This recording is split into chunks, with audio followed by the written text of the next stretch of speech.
When it comes to level design, we deliberately craft every single inch of our world by hand. We do not rely on any procedural generation, and we believe that ultimately that will allow us to create an insanely expansive, interactive open world where every inch actually matters.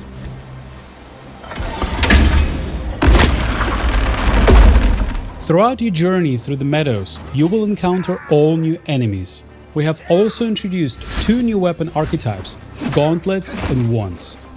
Let's take a look at how these new weapons can be used to take down all new foes that you'll encounter. The Timberwhite here will try to take your life with his ginormous great axe. We know some of you already loved being able to suplex enemies in Wicked. It was only appropriate we introduced a dropkick.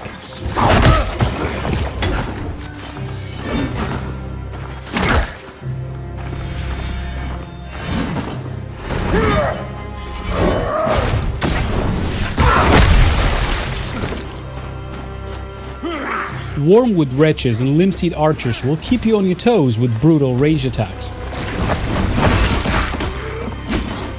Our tremor wave will make quick work of them. Rust reavers present an even greater challenge. Equipped with 2 huge saws, your best bet is to keep your distance and counter when you find an opening.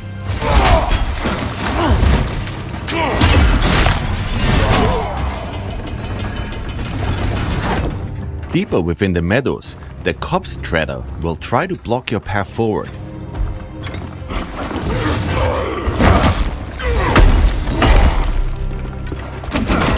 Study his movement patterns and keep a cool head.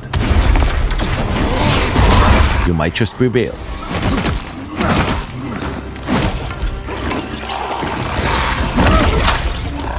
Obviously, we are also introducing all new bosses for the Breach, but we don't want to spoil everything just yet. We know a lot of you already enjoyed how much love and care we're putting into all of these areas. Once again, we didn't shy away from really using verticality and hiding secrets everywhere. Even though you'll often fight for your life in all of these zones, every now and then you'll get to enjoy a serene scene of beauty.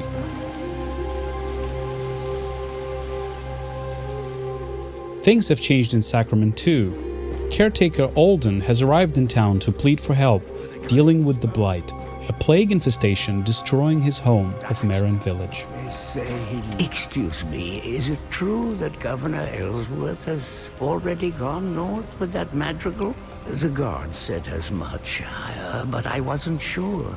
Many doors in Sacrament stay shut to us, Dasha. And if you exit Sacrament through its northwestern gate, you will find yourself in the once majestic Marin Woods.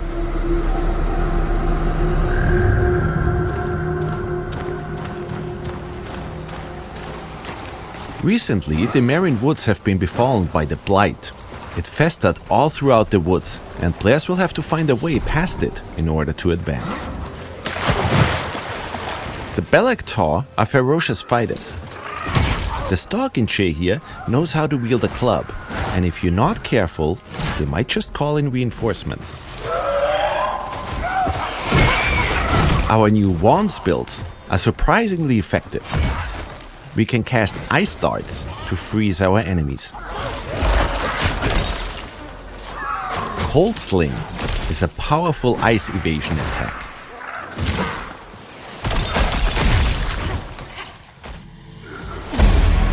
For the Heavy Feather, we'll use some more powerful spells our wands provide. We have since learned how to perform the Riven Twins Plague Explosion.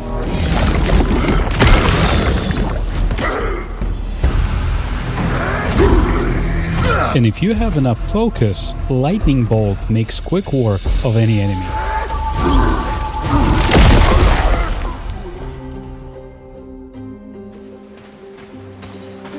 Halfway through Marin Woods, you'll encounter Marin Village, a peaceful woodland community of Isola Sacra. First traveler I've seen in ages. I'm amazed you made it to our village at all, stranger. Hardly anyone comes here anymore. 10,000 blessings, Cerim, for returning us to ourselves. The villages in Marin provide new services and sell different items than the ones in Sacrament. My clod of a cousin's still hammering away in Sacrament. Figured they would have run him off by now. Chased them out of town with their crooked pitchforks and bent spears. Might as well give it here. In Marin, we will also meet Odessa's godmother, Irmgard, a connection to her Dasha heritage. I remember when my mother used to sing me to sleep.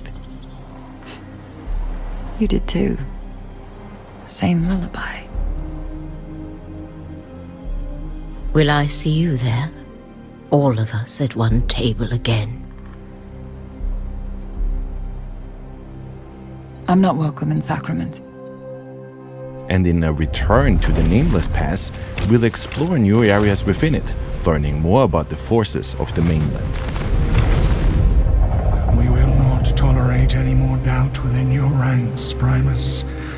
Not while we knock on salvation's door. Discipline takes time. It's earned, not bought. The born god disagrees. Discipline is forged. It is a tool, molded in flame.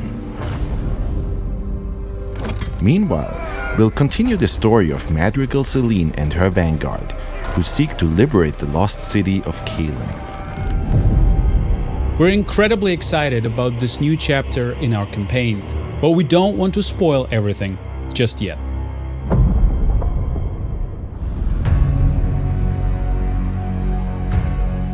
Our intention for No Rest for the Wicked was always to provide players with an insane amount of content, even after they finish the campaign. After the events that unfold throughout the Breach, our Spilled Blood questline continues as any area within Isola Sacra can now be overtaken by the Pestilence. Once an area is infected, you'll suddenly have to fight enemies that you never encountered before in these areas.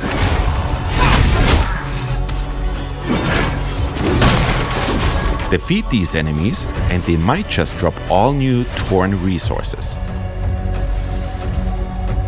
Torn resources can be burned at any fire in order to further increase the challenge within an infected area. You will need to heavily upgrade your gear and perfect your build in order to succeed.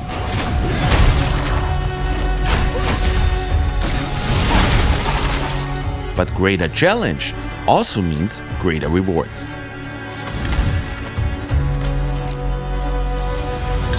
Notice that with every enemy you slay, the Pestilence spread meter at the bottom of the screen reduces. Slay enough enemies and you will have to overcome only one more obstacle. Getting rid of the infection means ripping it out at its root. If you manage to defeat the plague boss within the infected area, the entire zone will be cleansed of the pestilence once more. Our life system has also gotten a huge update. You will now find many more factions being able to take over the various areas within Isola Sacra. Our goal with all of this is to change the way players think about retraversal in video games. We ultimately want to make every return feel as fresh and as exciting as it was the first time you played. And as you can see, we also introduced entirely new levels within the areas you're already familiar with.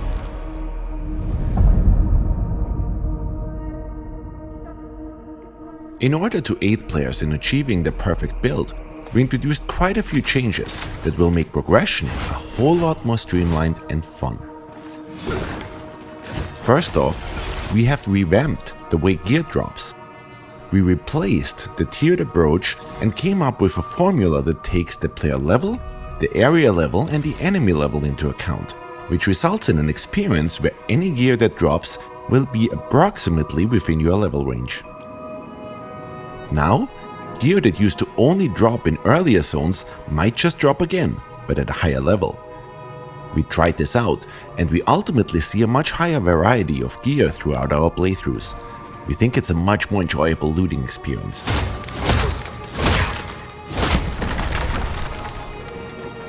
Another big aspect that defines your build is, of course, the enchantments. So far, if your gear didn't drop with the enchantments you needed, your item would never reach its full potential. But we came up with a solution. If an item dropped with less than maximum possible amount of enchantments, you can now use a fallen ember to add another random enchantment to it. And if you have an enchantment on one of your items that doesn't quite fit your playstyle, fallen embers can now be used to re-roll that particular enchantment. Of course, fallen embers are also still used for respeccing your character, which makes embers insanely valuable now. We also introduced a new weapon rarity, Masterworks. Any Masterwork starts out as just a common item. If you decide to forego the RNG aspects of Wicked, you can bank on gems in order to fully customize your item. Gems will now show you exactly what effect they'll have depending on which item you slot them into. In our case here, we want to craft a build that heavily relies on and synergizes with focus. The benefit of common items is that we can completely customize them. Once we've fitted the maximum amount of gems into them, they now become a masterwork.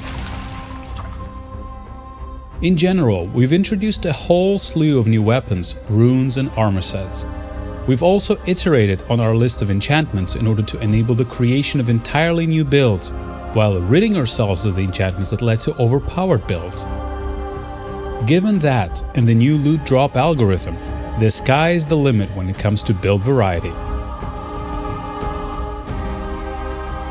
We also conducted a major balance pass on our stats, and we noticed that quite a lot of you didn't use shields all that much. So we changed the way they work. Instead of draining stamina, shields are now based around poise and stagger, and we try to ensure that each shield archetype feels unique. So we can't wait to see all your new sword and board builds.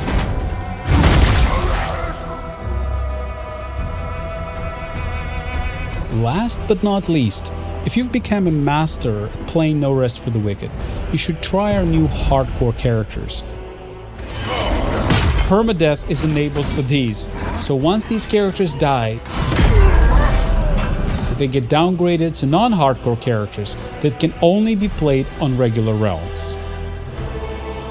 I wonder who will be the first player to slay the Aconite with a hardcore character.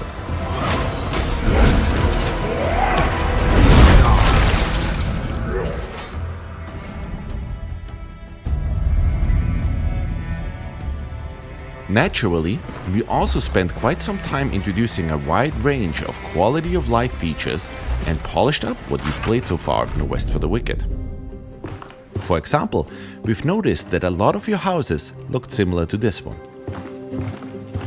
Storage has always been incredibly important in any ARPG. On our current live builds, players can stack all that many items, and sorting hasn't been ideal yet. Let's switch over to our Breach update. We fixed that right up and now allow players to stack a whole lot more items within their chests. And items now also get sorted in a beautiful way. While we're in our home, we can show off another cool feature we added. We've added Whisper Stones, which enable fast travel to and from your house. So if you just want to quickly drop off items and gear while you're out and about, instead of having to first warp to Sacrament and then run to your home, you can now save that one step.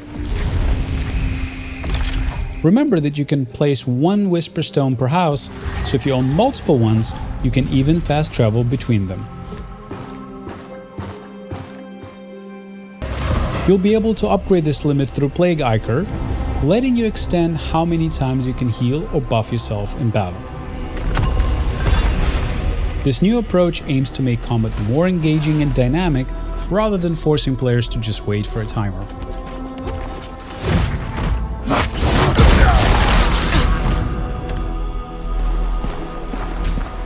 Time ticks ever forward. We know timers and project wait times have been a major discussion point in our community. We're adding a new feature so you can contribute food and ingredients to make Adana's workers, speeding up whichever building project they're currently tackling. We're always listening to your feedback, and we will keep iterating on the system. If you have thoughts, please keep sharing them. And of course, we've been hard at work meticulously optimizing performance. If you notice any poor performance in a machine before, the Breach update should drastically improve your experience.